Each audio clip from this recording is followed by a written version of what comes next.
नमस्कार, आता हे तुमचं सर्वांच्याच आवडीची पावभाजी तयार करताना कलर येतो। यामध्ये कोणताही आर्टिफिशियल कलर पण वापरलेला नाही व बीट पण वापरलेला नाही, तरी पण पावभाजीला कलर अगदी सुंदर आलेला आहे। रेसिपी शेवटपर्यंत बघा।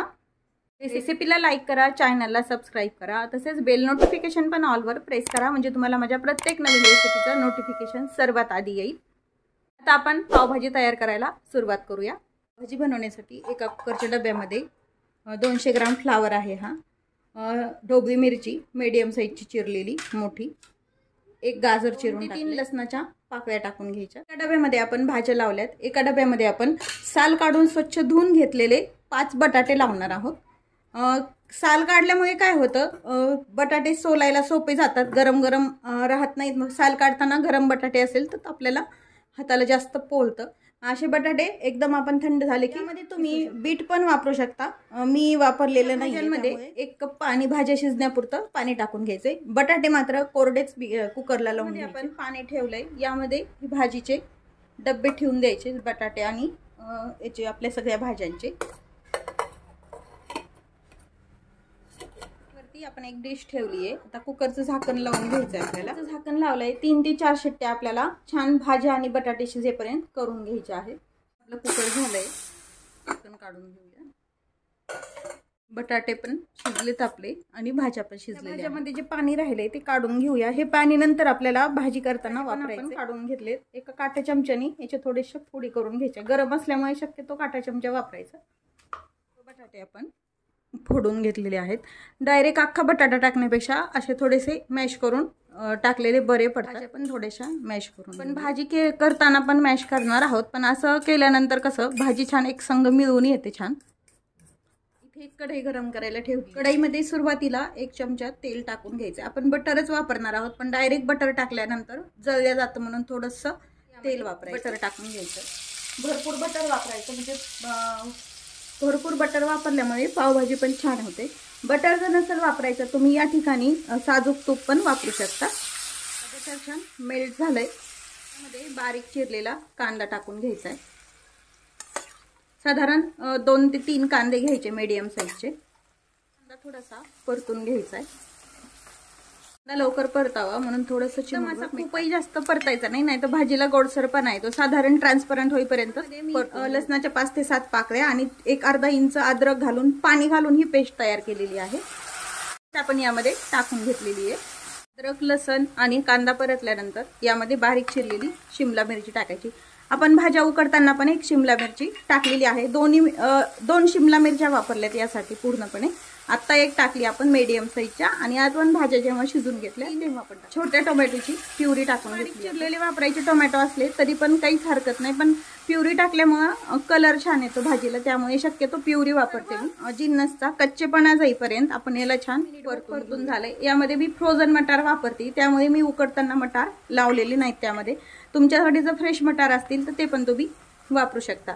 मटार टाकून घ्यायचे, एक अर्धा चमचा हळद टाकून घ्यायची, काश्मीरी लाल तिखट टाकायचंय। तिखटाचं प्रमाण तुम्ही तुमच्या आवडीनं कमी जास्त करू शकता। पावभाजी मसाला आपण ह्या टोमॅटोच्या प्युरीमध्ये पण टाकणार आहोत व नंतर भाजीच्या वरतून पण टाकणार आहोत। 2 जिन्नस छान बटरचं तेल सुटेपर्यंत म्हणतो तसं आपण छान परतून घेऊया। तर तुम्ही असं परतल्यामुळे कलर पण छान येतो भाजीला। यामध्ये आपण ज्या मॅश केलेल्या भाज्या आहेत त्या टाकून घ्यायच्या, सुरुवातीला करून घेऊया। हा उकडलेला बटाटे टाकून घ्यायचे। भाज्यांचं प्रमाण तुम्ही तुमच्या आवडीनं कमी जास्त करू शकता, बटाट्याचं आणि भाज्यांचं पण।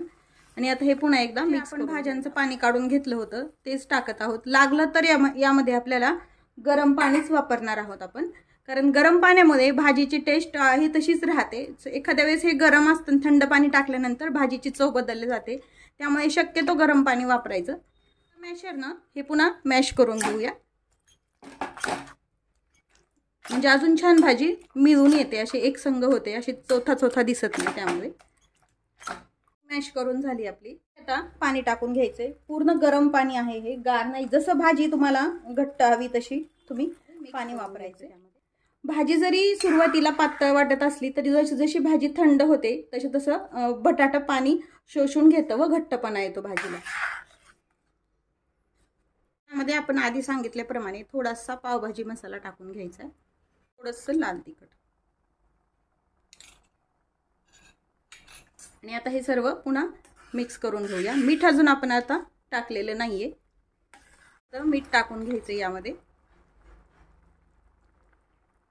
मसाले मीठ हे सर्व आपलं घालून झालंय। एक 10 मिनिट भाजी आपण शिजून घेऊया। शिजून झाली आपली, पाहू शकता तुम्ही मगवापेक्षा बऱ्यापैकी घट्ट झाली भाजी ही। अजून थोडीशी थंड झाल्यानंतर अजून घट्ट टाकून घ्यायची। आपण प्लेटमध्ये देताना पण टाकतो, पण अशी पण टेस्ट अजून छान लागते। सर्वच भाजीत मिक्स होते हे व्यवस्थित। पुन्हा थोडंसं बटर टाकून घ्यायचं। पावभाजी सोबत लागणारे पाव तयार करून घेतोय। यासाठी आपल्याला पावला मधोमध कट करून घ्यायचंय। भाजण्यासाठी नॉनस्टिकच्या तव्यावरती 1 चमचाभर बटर टाकून घ्यायचंय। मेल्ट झाल्यावर थोडंसं तिखट टाकायचं, अशी कोथिंबीर। यामुळे काय होतं, पावला टेस्ट पण। हा जो कट केलेला भाग आहे तो यावरती आधी ठेवून घ्यायचा आहे। किती छान पाव दिसतोय हा आतमधनं। आणि या साईडनं पण असंच भाजून घ्यायचं आपल्याला। आता हा पाव तयार आहे। तयार आहे आपली पावभाजी आणि त्यासोबत लागणारे पाव। अगदी कमी वेळात तयार होते व चवदार चविष्ट तयार होते।